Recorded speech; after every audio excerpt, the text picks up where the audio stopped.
आपके पाठ्यक्रम में अगली कहानी मलबे का मालिक है, जिसके लेखक मोहन राकेश हैं।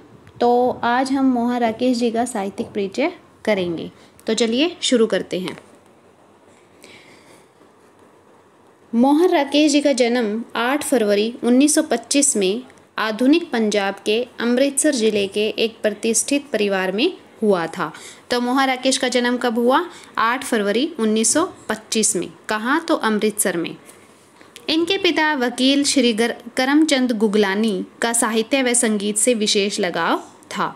तो इनके पिता का नाम क्या है? करमचंद गुगलानी, जो कि एक प्रसिद्ध वकील थे और इनका साहित्य व संगीत से विशेष लगाव था। तो इससे पता चलता है कि मोहन राकेश को साहित्य से प्रेम बचपन में अपने पिता की वजह से ही हुआ होगा। मोहन राकेश एक प्रतिभाशाली छात्र थे। उन्होंने 16 वर्ष की अवस्था में शास्त्री की शिक्षा प्राप्त कर ली थी। इसके पश्चात लाहौर से उन्होंने बीए व एमए संस्कृत की उपाधि प्राप्त की। सन 1952 में पंजाब विश्वविद्यालय से एमए हिंदी की भी उपाधि प्राप्त की, यानी कि वो डबल एमए थे। उन्होंने संस्कृत से भी एमए की उपाधि प्राप्त की और हिंदी से भी। आजीविका के लिए उन्होंने अध्यापन कार्य किया तथा सबसे पहले वे मुंबई के कॉलेज में प्राध्यापक बने। तत्पश्चात उन्होंने शिमला एवं जालंधर में भी अध्यापक के रूप में कार्य किया। अंत में वे दिल्ली में रहते हुए साहित्य लेखन में जुटे तथा जीवन भर इसी क्षेत्र में डटे रहे। उन्होंने अपने जीवन में 3 विवाह किए। उन्होंने पहली पत्नी सुशीला से तलाक लिया। दूसरी अर्धविक्षिप्त का अर्थ यहाँ पर है मानसिक रूप से बीमार। तो उनकी जो दूसरी पत्नी थी वो मानसिक रूप से बीमार थी, उसको भी उन्होंने त्याग दिया तथा तीसरी पत्नी अनीता के साथ शेष जीवन गुजारा। 3 दिसंबर 1972 को उनका स्वर्गवास हो गया, यानी कि कम अल्पायु में ही उनकी मृत्यु हो गई थी। तो उनका जन्म हुआ था 1925 में और उनकी मृत्यु हुई 1972 में। साहित्यिक रचनाएं। मोहन राकेश बहुमुखी प्रतिभा के धनी थे। उन्होंने अपने जीवन में साहित्य की अनेक विधाओं पर लेखनी चलाई है। उनकी प्रमुख रचनाएं निम्नलिखित हैं। कहानी संग्रह हैं इंसान के खंडर, नए बादल, एक और जिंदगी, जानवर और जानवर, फौलाद का आकाश। और उनके उपन्यास संग्रह हैं अंधेरे बंद कमरे में, नए आने वाला कल, अंतराल। तो उनके जो उपन्यास हैं अंधेरे बंद कमरे में, नए आने वाला कल, उनके प्रसिद्ध उपन्यास माने जाते हैं। नाटक आषाढ़ का एक दिन, लहरों के राजहंस, आधे अधूरे, पैर तले की जमीन। पैर तले की जमीन जो नाटक है इनका अधूरा नाटक है, जिसको वो पूरा करने से पहले ही उनकी मृत्यु हो चुकी थी। तो उनकी मृत्यु के बाद उनके जो मित्र थे कमलेश्वर, वो भी एक साहित्यकार थे। तो साहित्यकार जो कमलेश्वर है उन्होंने उनके इस नाटक को पूरा किया। और आषाढ़ का एक दिन, लहरों के राजहंस, आधे अधूरे उनके बहुत अधिक प्रसिद्ध नाटक माने जाते हैं। एकांकी है उनकी अंडे के छिलके, दूध और दांत आदि। एकांकी नाटक का एक छोटा रूप माना जाता है जिसमें केवल एक अंक होता है। निबंध, परिवेश, बकलम खुद आदि। यात्रावृत्त, आखिरी चट्टान तक, जीवनी, समय, सारथी। कहानीगत विशेषताएं अगर हम उनकी देखें, उससे पहले मैं बताना चाहूँगी कि इन्होंने कुछ समय तक हिंदी की जो प्रसिद्ध कहानी पत्रिका है सारिका, उसका भी संपादन किया था। कहानीगत विशेषताएं देखते हैं। मोहन राकेश नए कहानीकारों में महत्वपूर्ण स्थान रखते हैं।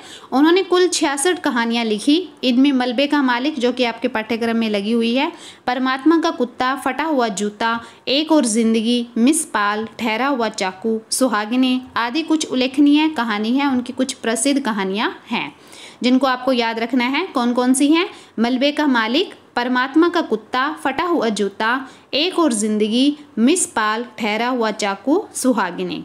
वस्तुतः मोहन राकेश आधुनिक युग बोध के कहानीकार है। जो आधुनिक युग बोध में जो समाज की समस्याएं हैं उन पर उन्होंने अपनी कहानियां लिखी है।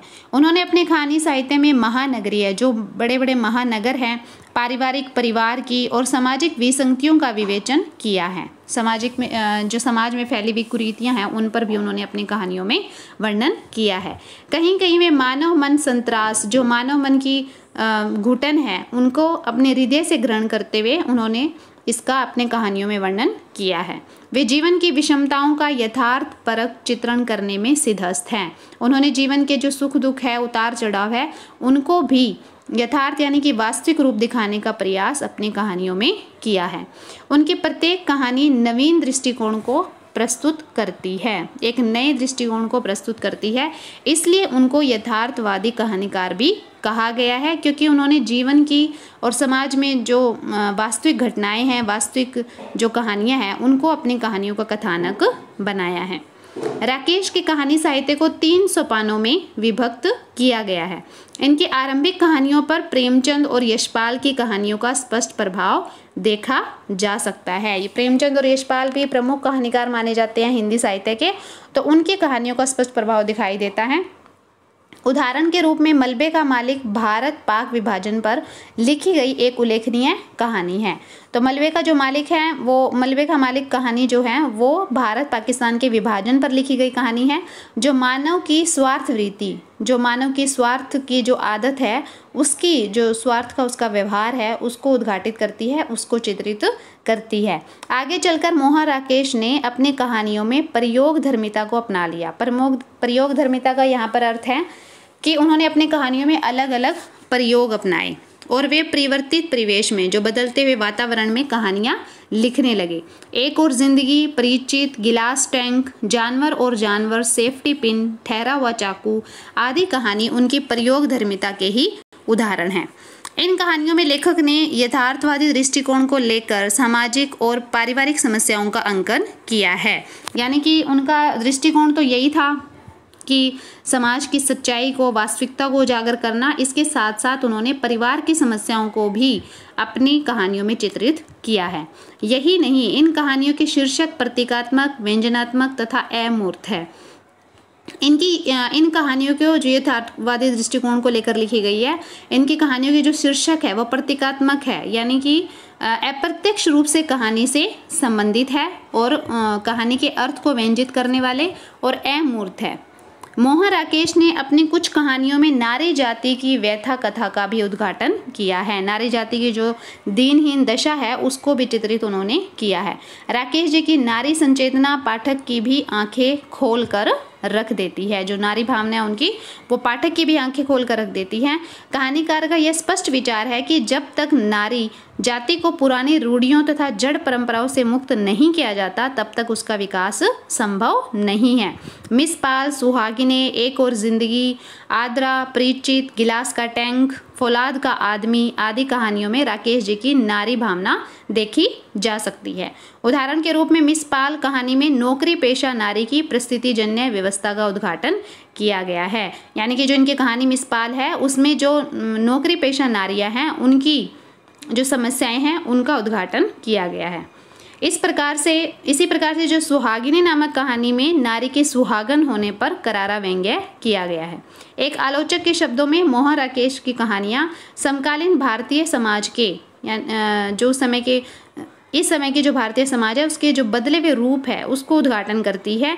कहानीकार ने जहां एक और व्यक्तिगत स्तर पर मानव की निराशा, घुटन तथा यौन कुंठा का वर्णन किया है, वहां दूसरी ओर पारिवारिक जो परिवार में बदलाव आया है उसकी ओर भी संकेत किया है। जो परिवार में, रिश्तों में जो बदलाव आया है उसको भी दिखाया गया है। भाषा शैली कैसी है इनकी? तो स्वातंत्र्योत्तर युग के, स्वतंत्रता के पश्चात का जो समय है, उस समय के जो साहित्यकार हैं, उनमें मोहन राकेश का स्थान मूर्धन्य है, बहुत ऊंचा स्थान है उनका। भाषा के बारे में उनका दृष्टिकोण बड़ा उदार रहा है। फलस्वरूप उन्होंने सहज, सरल और व्यवहारिक भाषा के प्रयोग पर अधिक बल दिया है। उनकी भाषा में संस्कृत के तत्सम शब्द बहुत कम मात्रा में प्रयुक्त हुए हैं, इसलिए उनकी भाषा सहज और सरल है। लेकिन तद्भव तथा देशज विदेशज शब्दों का उन्होंने खुलकर प्रयोग किया है। कहीं कहीं उन्होंने उर्दू तथा पंजाबी भाषाओं के शब्दों का भी प्रयोग किया है। वस्तुतः उनकी भाषा पात्रों के अनुकूल है और प्रसंग के अनुकूल है। मलबे का मालिक कहानी से उनकी भाषा का एक उदाहरण देखते हैं, जिसमें तद्भव शब्दों के साथ साथ उर्दू तथा पंजाबी के शब्दों का भी खुलकर प्रयोग किया है। तो इसमें लिखा है कि जी हल्का न कर रखिया, यहाँ पर रखिया शब्द है, ये पंजाबी शब्द है। जो होनी थी सो हो गई, उसे कोई लौटा थोड़े ही सकता है। खुदा नेक की नेकी रखे, यहाँ पर खुदा शब्द उर्दू भाषा से लिया गया है। और बंद की बंदी माफ़ करे, मेरे लिए चिराग नहीं तुम लोग तो हो। मुझे आकर इतनी ही तसल्ली हुई कि उस जमाने की कोई यादगार है। मैंने तुमको देख लिया तो चिराग को देख लिया। अल्लाह तुम लोगों को सेहतमंद रखे, जीते रहो और खुशियाँ देखो। निष्कर्षतः हम कह सकते हैं कि मोहन राकेश नए कहानीकारों में महत्वपूर्ण स्थान रखते हैं।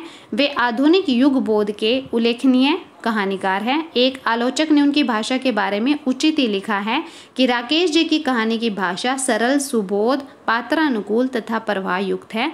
और शैली कैसी है उनकी? वर्णनात्मक है। संकेतात्मकता का भी उन्होंने सहारा लिया है। आशा करती हूँ कि आप मोहन राकेश जी के साहित्यिक परिचय को अच्छे से समझ पाए होंगे।